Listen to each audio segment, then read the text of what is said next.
The alarms had been screaming for 3 hours straight. Red lights flashed in every corridor of Valthor Station, and the walls shook each time another plasma blast hit the outer hull. Commander Jake Holloway stood at the main control room, watching the tactical display with tired eyes. He had not slept in 2 days, and he knew sleep would not come again for a long time. 43 Kelrani warships surrounded the station. Their dark hulls blocked out the stars like a swarm of metal insects. Each ship was 3 times the size of anything humanity had ever built, and their weapons could tear through steel like paper through water. Holloway had 1,200 people under his command: engineers, scientists, families, children. They had come to this distant outpost to study a nearby nebula and to push the boundaries of human knowledge. None of them had signed up for war, but war had found them anyway. The Kelrani Empire had been conquering star systems for longer than humans had been traveling among the stars. They were tall creatures, nearly 8 feet in height, with gray skin covered in natural armor plates. Their eyes glowed a pale yellow, and their mouths held rows of sharp teeth that they showed often when they smiled. They smiled a lot when they killed. 17 systems had fallen to them in the past 10 years. The species that lived in those systems were now either dead or working in Kelrani labor camps. No one had ever pushed them back. No one had ever made them bleed. Holloway turned to his communications officer, a young man named Danny Vega. Danny was only 22 years old, fresh out of the academy, and his hands were shaking as he worked his console. "Any response from Earth Command?" Holloway asked. Danny shook his head. "The signal will take 6 weeks to reach them, sir, and 6 weeks for any response to come back. Even if they sent a fleet immediately, it would take 4 months to arrive." 4 months. They would be dead in 4 hours at this rate. Another blast rocked the station. Somewhere in the distance, Holloway heard the sound of metal tearing. The Kelrani were not trying to destroy the station completely. They wanted to board it. They wanted to kill everyone inside face to face, because that was how the Kelrani preferred to do things. It was more honorable in their culture to look your enemy in the eye when you ended their life. Holloway did not care about Kelrani honor.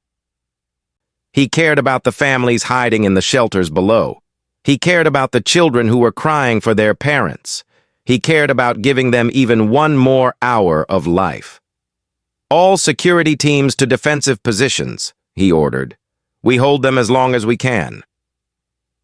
3 decks below the control room, in one of the emergency shelters, a 15-year-old girl sat with her back against the cold metal wall. Her name was Lily Monroe, and she was trying very hard not to cry. Her mother, Dr. Patricia Monroe, sat beside her with an arm wrapped around her shoulders. Patricia was the station's chief botanist. She had spent the last 5 years growing plants that could survive in space, creating gardens that gave the station fresh air and fresh food. She had gentle hands and a soft voice, and right now she was using that voice to tell Lily that everything would be okay. Lily did not believe her. Around them, the shelter was packed with other civilians. Old people, young people, families with small children. Some of them were praying, some of them were crying quietly. A few sat in complete silence, staring at nothing, already accepting what was coming. Lily had been born on Earth, in a small town in Nebraska.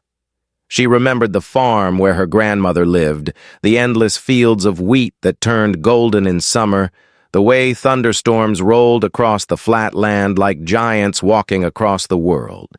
She remembered the feel of real wind on her face and the smell of rain on dry soil.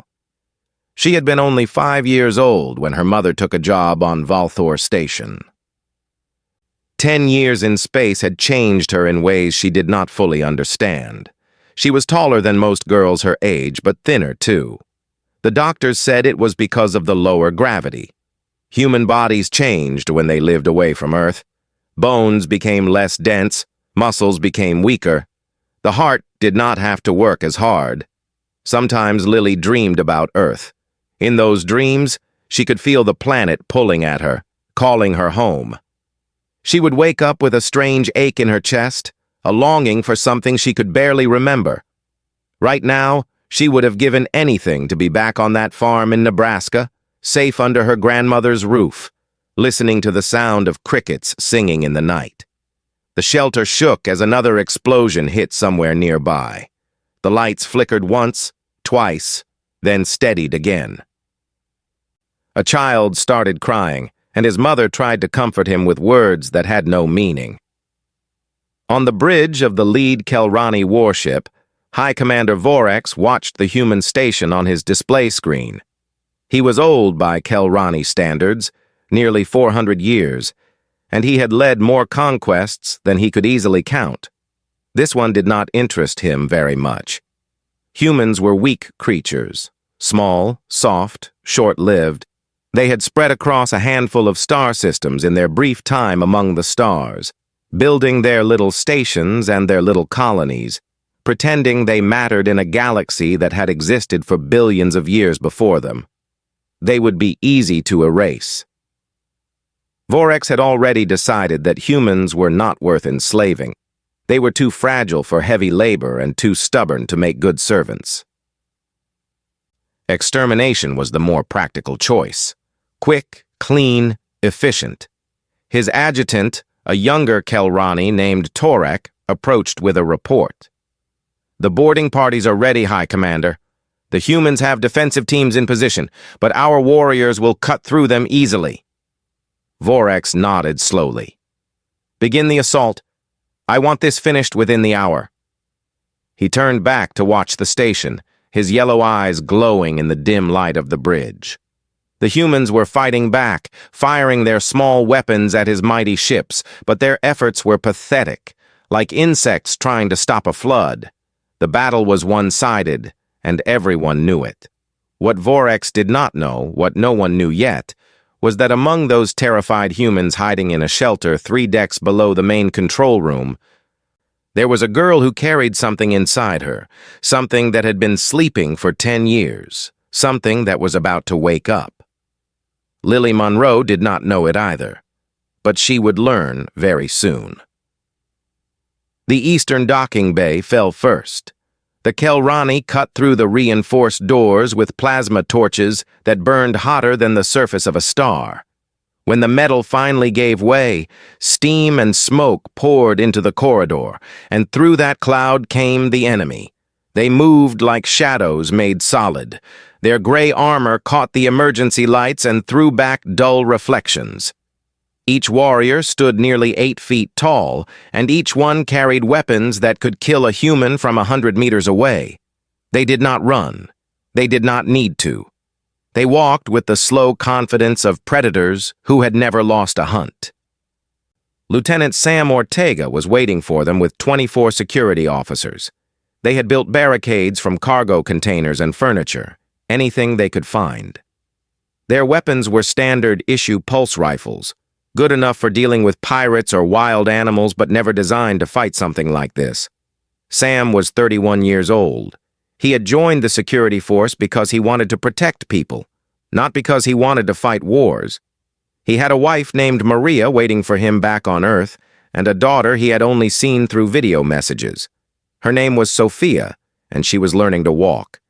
He wondered if he would ever see either of them again. "Hold your fire until they clear the smoke," he ordered his team. His voice was steady even though his heart was pounding. "Aim for the joints in their armor. That is where they are weakest." The first Kelrani warrior emerged from the smoke. His yellow eyes scanned the corridor and found the human barricade. His mouth opened to show those terrible teeth, and he made a sound that might have been laughter. "Fire!" Sam shouted. 24 pulse rifles opened up at once. The corridor filled with bright flashes of energy, and for a moment Sam let himself hope. Maybe they could do this. Maybe they could hold. The Kelrani warrior stumbled but did not fall. The shots had scorched his armor but had not broken through. He raised his own weapon and fired back.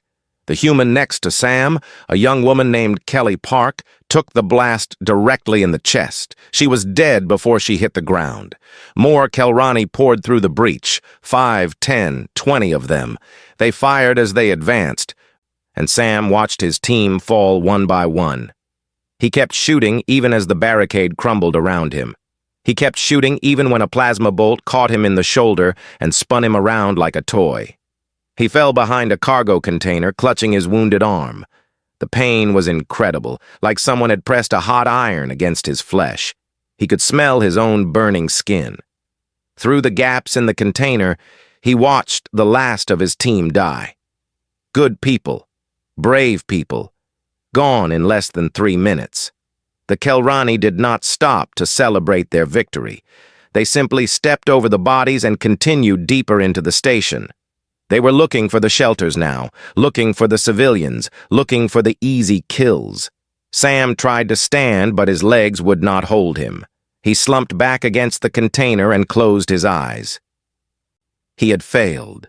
Everyone was going to die, and there was nothing he could do about it. 3 decks below, in the emergency shelter, Lily heard the fighting grow closer. The sounds of weapons fire echoed through the metal walls, muffled but unmistakable. Each burst was followed by screams, and with each passing minute, the screams grew closer. Her mother held her tighter. "It will be okay," Patricia whispered. "Someone will come. Help will come." But no one was coming. They both knew it. An old man near the door was praying softly in a language Lily did not recognize. A young couple held their baby between them, trying to keep her quiet. A boy about Lily's age sat alone in the corner, staring at the ceiling with empty eyes. Then the door shook. Something hit it from the outside, hard enough to dent the metal inward. People screamed and scrambled away, pushing toward the back of the shelter. Lily's mother pulled her along with the crowd, putting as many bodies as possible between her daughter and that door. The door shook again. A second dent appeared beside the first. On the third impact, the door tore free from its frame and crashed to the floor. 2 Kelrani warriors stepped through the opening, their weapons raised, their yellow eyes sweeping across the crowd of terrified humans. One of them made that laughing sound again. He said something in his own language, words that the translation implants rendered as, "Look at them, hiding like animals. This is the species that thought it could stand against us." His companion pointed toward a group of children huddled in the corner. The smallest ones, the 5- and 6-year-olds, too young to understand what was happening but old enough to be afraid. "Start with the young ones. The screaming will make the adults more cooperative." The first warrior raised his weapon and aimed at the children. Lily watched this happen. She watched the weapon rise. She watched the glowing tip point toward those small, terrified faces, and something inside her shifted. It was not anger, though anger was part of it. It was not fear, though fear was there too. It was something deeper than either of those things, something that came from a place she had never known existed. She thought about Earth. She thought about the farm in Nebraska, about the weight of the air during a summer storm, about the way her grandmother's house had creaked and groaned under the force of the wind. She thought about gravity, about the constant pull of the planet she had been born on, a pull that was stronger than almost anywhere else in the galaxy. She thought about what it meant to be human, to come from a world that tried to crush you from the moment you were born, to evolve under pressure that most species could never survive. And then, without really deciding to do it, she took a single step forward. The floor cracked beneath her foot. Everyone in the shelter heard it. The humans turned to look. The Kelrani paused, confused by the sound. Lily took another step. This time, the crack spread outward like a spider web. The metal groaned as if something heavy had just landed on it. The lights flickered. The Kelrani warrior who had been aiming at the children lowered his weapon slightly. His targeting sensors were giving him strange readings. The human girl standing in front of him was small, skinny, clearly not a threat. But his instrument said otherwise. His instrument said something impossible. Lily took a third step. and the world began to change. The Kelrani warrior fired his weapon. The plasma bolt flew straight and true, a streak of burning light that should have punched through Lily's chest and ended her life in an instant. But the bolt never reached her. 3 feet from her body, the plasma bent. It curved around her like water flowing around a stone and struck the wall behind her, leaving a smoking hole in the metal. The warrior stared at his weapon as if it had betrayed him.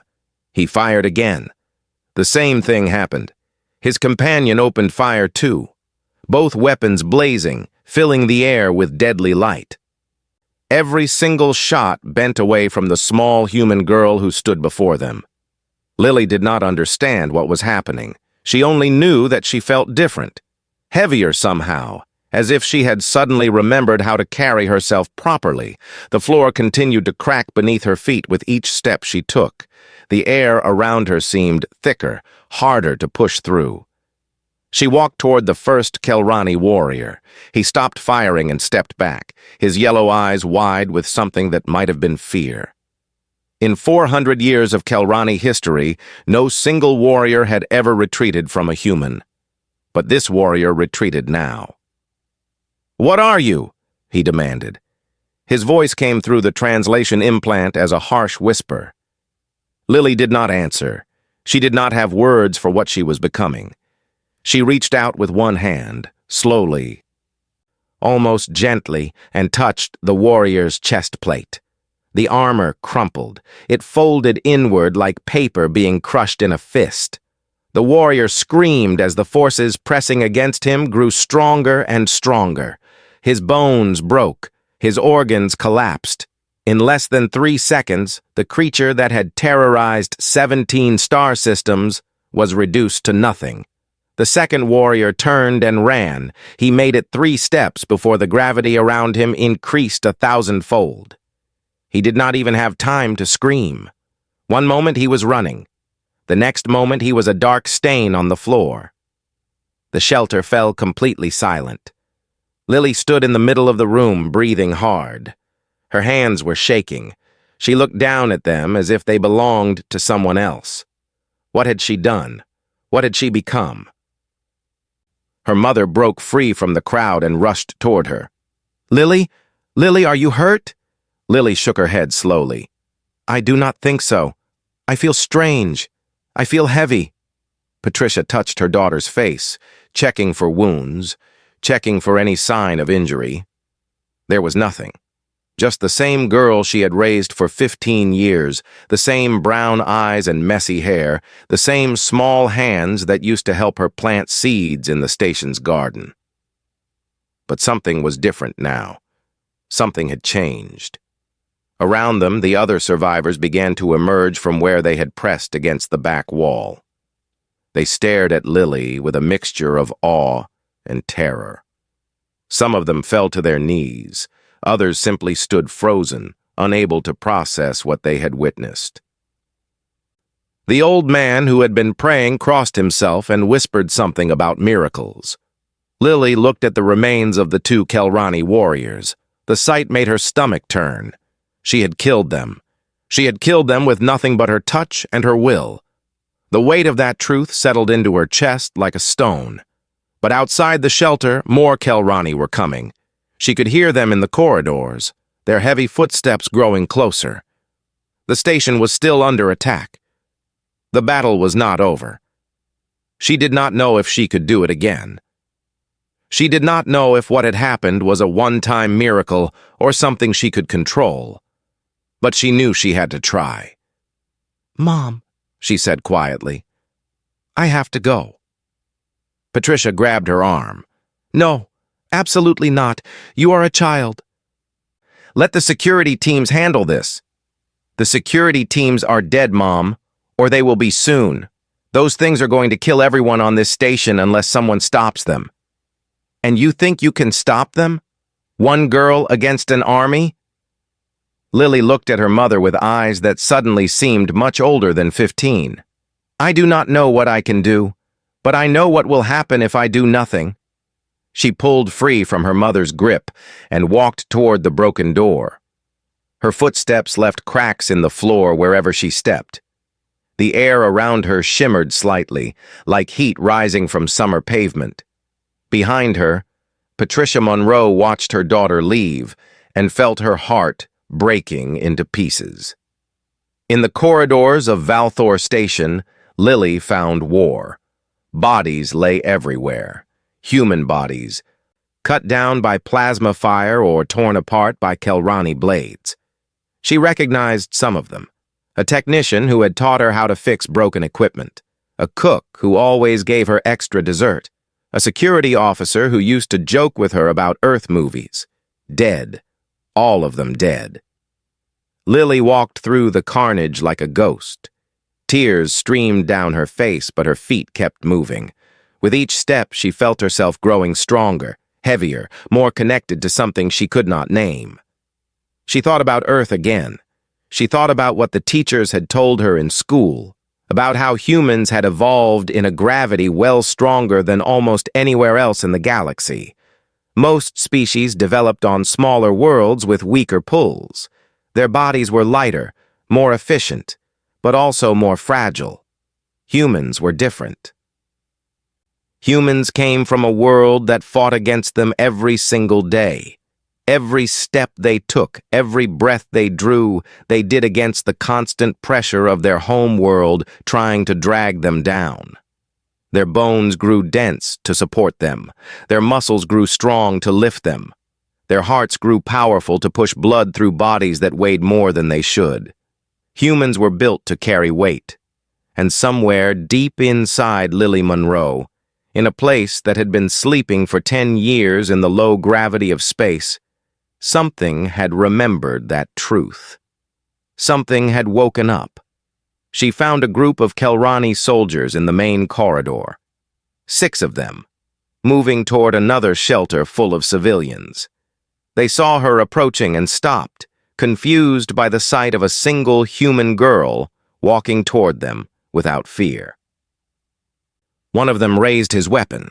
Lily raised her hand. The corridor groaned. The walls bent inward. The floor buckled and cracked. The 6 Kelrani warriors found themselves unable to move, pinned in place by forces their bodies had never been designed to withstand. Lily closed her fist. 6 warriors fell. 6 warriors who had conquered worlds and slaughtered millions. Killed by a teenage girl who had just remembered what it meant to be born on Earth. Lily kept walking. There were more enemies ahead. More people to save. The tears still fell, but her steps did not slow. The battle was no longer one-sided. Commander Jake Holloway watched the footage 3 times before he believed it. The security cameras had captured everything. A teenage girl walking through the corridors of his station, killing Kelrani warriors with nothing but her presence. Metal bending around her. Gravity itself seeming to answer her will. He rubbed his tired eyes and looked again. It was still there. It was still real. "Sir," Danny Vega said from his console, "the Kelrani boarding parties have stopped advancing. Their communications are going crazy. I have never seen anything like it." Holloway leaned over Danny's shoulder and listened to the intercepted transmissions. The Kelrani language was harsh and guttural, but the translation software did its work. What he heard made his blood run cold and his heart soar at the same time. Fear. The Kelrani were afraid. Words that had never appeared in their military vocabulary were being spoken openly. Retreat, unknown threat, recommend withdrawal. One officer was demanding answers about what kind of weapon the humans had developed. Another was reporting that an entire assault team had been eliminated by a single enemy combatant. "Who is she?" Holloway asked. Danny pulled up the personnel files. "Lily Monroe, 15 years old, born in Nebraska, Earth. Daughter of Dr. Patricia Monroe, our chief botanist. No military training, no unusual medical history, just a regular kid." Just a regular kid. Holloway almost laughed. There was nothing regular about what he was seeing on these screens. On the bridge of his warship, High Commander Vorex received the reports with growing disbelief. 37 warriors dead, then 52, then 89. All killed by the same human, a young female who was somehow manipulating gravitational fields without any visible technology. "Impossible," Vorex growled. "Humans do not have such abilities. No species has such abilities." His science officer, a cautious Kelrani named Savik, studied the sensor data with trembling hands. "The readings do not lie, High Commander. The human female is generating localized gravity distortions of enormous magnitude. Our warriors cannot approach her. Their bodies are being crushed by forces they were never designed to withstand." Vorex slammed his fist against his command chair. The metal dented beneath the blow. "Then we will overwhelm her with numbers. Send every boarding team, every warrior we have. One human cannot stand against thousands." Savik hesitated. "High Commander, perhaps we should consider a tactical withdrawal. We can return with reinforcements, with specialized equipment, with—" "We are Kelrani," Vorex roared. "We do not retreat from a single enemy. We do not flee from one human child. Send the order, full assault. I want that creature dead within the hour." The order went out. Every Kelrani warrior on every ship prepared to board the station. Over 2,000 soldiers, the finest fighters the Empire had ever produced, all focused on a single target. Lily Monroe felt them coming. She stood in the main corridor junction, the central point of the station where all the major passages met. Behind her, survivors had gathered.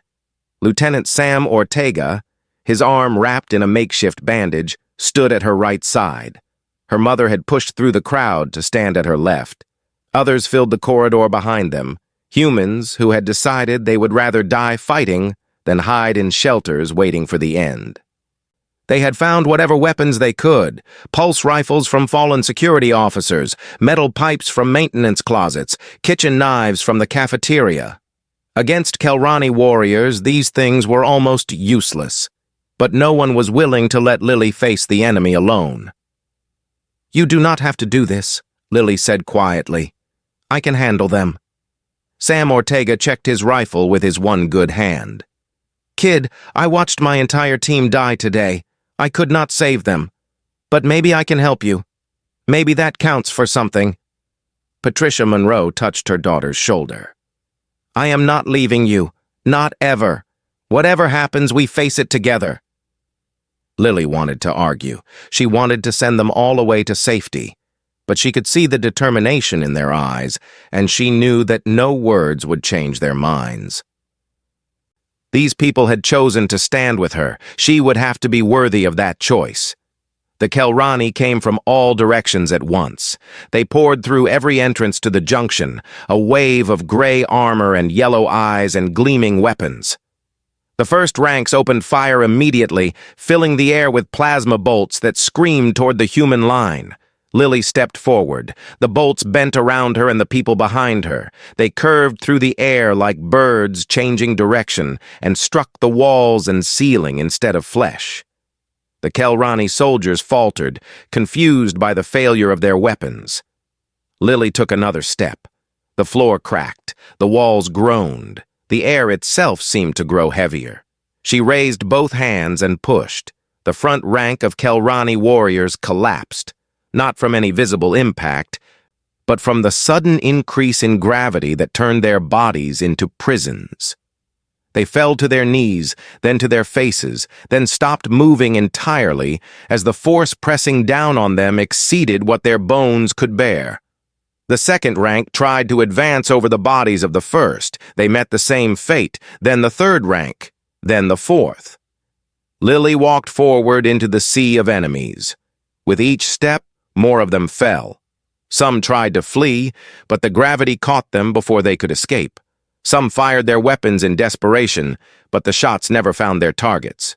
Some charged at her with blades drawn, determined to kill her in close combat. But their arms grew too heavy to lift before they could strike. The humans behind Lily followed in her wake. They shot down the few Kelrani who managed to escape the gravity fields. They guarded her flanks when warriors tried to circle around. They fought with courage that surprised even themselves. courage born from watching a 15-year-old girl refuse to surrender. Sam Ortega fired his rifle one-handed, taking down a Kelrani officer who had somehow stayed on his feet longer than the others. Patricia Monroe threw a piece of debris at a warrior who got too close to her daughter. An old engineer named Howard used a welding torch as a weapon, holding back attackers until Lily could deal with them. The battle raged for what felt like hours, but was probably only minutes. The corridors filled with fallen Kelrani, thousands of the greatest warriors in the galaxy, brought low by a single Earthborn human, and the ragged band of survivors who refused to abandon her. Lily felt herself growing tired. The power she was using, whatever it was, demanded something from her in return. Each Kelrani she killed took a piece of her strength. Each step she took cost more than the one before.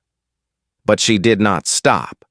She could not stop, because every time she thought about giving up, she remembered the faces of the children in the shelter. She remembered the bodies in the corridors. She remembered everyone who had died today because the Kelrani believed humans were weak. They were wrong. Humans were not weak. Humans were just waiting for someone to remind them what they could be. Lily kept walking. The Kelrani kept falling, and slowly, impossibly, the tide of battle began to turn. High Commander Vorex stood at the viewport of his bridge and watched the impossible unfold before his eyes. His tactical display showed nothing but red. Red for dead warriors, red for failed objectives, red for a defeat so complete that he could not find words to describe it. 2,347 warriors had boarded Valthor Station. As of this moment, only 412 remained alive, and that number was dropping every minute. The rest had been killed by a single human, a child. A girl who should not have had the power to harm even one of his soldiers, let alone an army.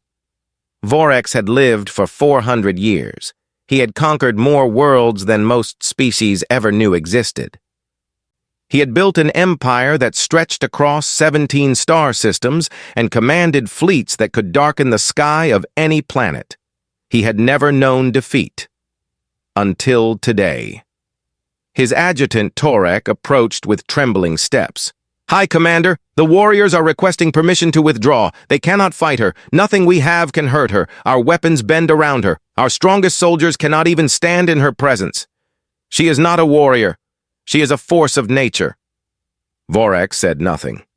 He watched the sensor readings that showed the human girl moving through his boarding parties like a storm through dry leaves. He watched his finest warriors fall without landing a single blow.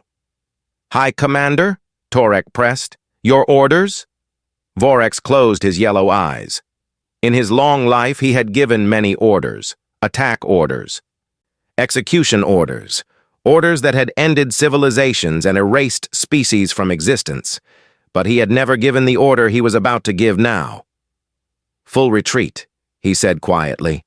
"All forces withdraw immediately. Signal the fleet to pull back to safe distance." Torek stared at him in shock. "High Commander, the dishonor alone will—" "I know what it will cost," Vorex snapped. "I know what history will say about this day. But there will be no history if we stay here and let that creature destroy us. We retreat. We regroup. We learn what she is and how to stop her. And then we return." The order went out. Across Valthor Station, Kelrani warriors stopped fighting and began running toward their boarding craft. Some of them did not make it. The human girl was still moving through the corridors, still hunting them, still bringing the weight of her world down upon their heads. But most of them escaped, fleeing back to their ships with stories they would never forget. Stories of the day the Kelrani Empire met something they could not conquer. Lily felt the moment the enemy began to retreat. The pressure in her chest eased slightly. The heaviness that had been building inside her started to fade. She stopped walking and leaned against a wall, suddenly exhausted beyond anything she had ever experienced. Around her, the surviving humans were cheering. They embraced each other with tears streaming down their faces. Some of them collapsed to their knees in relief. Others simply stood in stunned silence, unable to believe they were still alive. Sam Ortega limped toward her. His face was pale from blood loss and pain, but he was smiling. "You did it! Kid, you actually did it. You saved us all." Lily shook her head weakly. "I did not do it alone. You were all there with me. Every single one of you." Her mother reached her and wrapped her arms around her. Patricia was crying, great heaving sobs that shook her entire body. "My baby," she whispered. "My brave, impossible baby." Lily let herself be held. She was too tired to stand anymore. Her legs gave out, and her mother lowered her gently to the floor. The power that had burned inside her was fading now, returning to wherever it had come from. She felt small again, human again.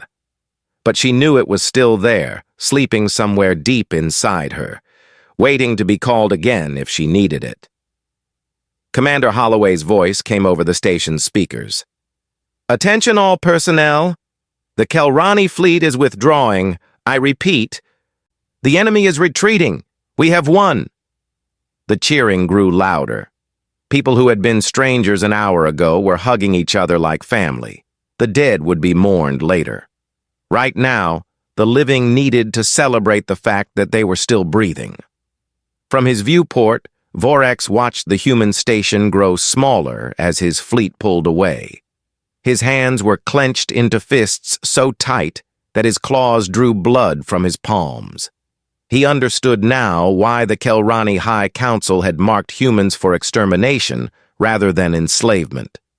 Somewhere in their fragile bodies, hidden beneath soft skin and weak bones, was a potential that even they did not fully understand. They had spent their brief existence fighting against the gravity of their own world, and that fight had shaped them into something more than they appeared. The humans were not weak. They were sleeping. And today, one of them had woken up. Vorex would return. He would bring bigger fleets and better weapons. He would find a way to neutralize whatever power the girl possessed. He would not rest until every human in the galaxy was dead. But for now, he could only retreat and remember this day. The day his undefeated empire learned the meaning of fear. On Valthor Station, the celebration continued for hours. People shared food and water that they had been saving for emergencies. Stories were told and retold, growing more impressive with each telling. The name Lily Monroe passed from mouth to mouth until everyone on the station knew it. Lily herself slept through most of it. Her mother had carried her to the medical bay, where doctors checked her vitals and found nothing wrong. She was exhausted but healthy. Whatever she had done, it had not damaged her body. When she finally woke up, the station was quiet. Her mother sat beside her bed holding her hand. "How long was I asleep?" Lily asked. "Almost 14 hours. You needed it." Lily sat up slowly. Her body ached in ways she had never felt before, but the pain was manageable. She looked at her hands, the same hands that had crushed Kelrani armor like paper. "Mom, what happened to me? What am I?" Patricia squeezed her daughter's hand. "I do not know, sweetheart. The scientists are already asking to run tests. They want to understand what you did. Everyone wants to understand. And what if I do not want to understand? What if I just want to be normal?" Patricia smiled sadly. "I think that choice was made for you a long time ago. Maybe before you were even born. You came from Earth, Lily. You carry that world inside you, and today, when you needed it most, Earth answered." Lily thought about the farm in Nebraska, the wheat fields, the thunderstorms. The way gravity had felt different there, heavier, more real. She had thought she was leaving all of that behind when she came to space. She had thought she was becoming something lighter, weaker, less connected to the planet of her birth. She had been wrong. Earth had never let her go. Earth had been waiting inside her, patient and powerful, ready to remind the galaxy what it meant to be human.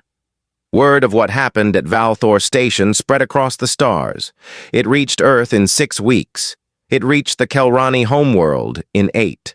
It reached civilizations that had never heard of humans and made them curious. It reached species that had been conquered by the Kelrani and gave them hope.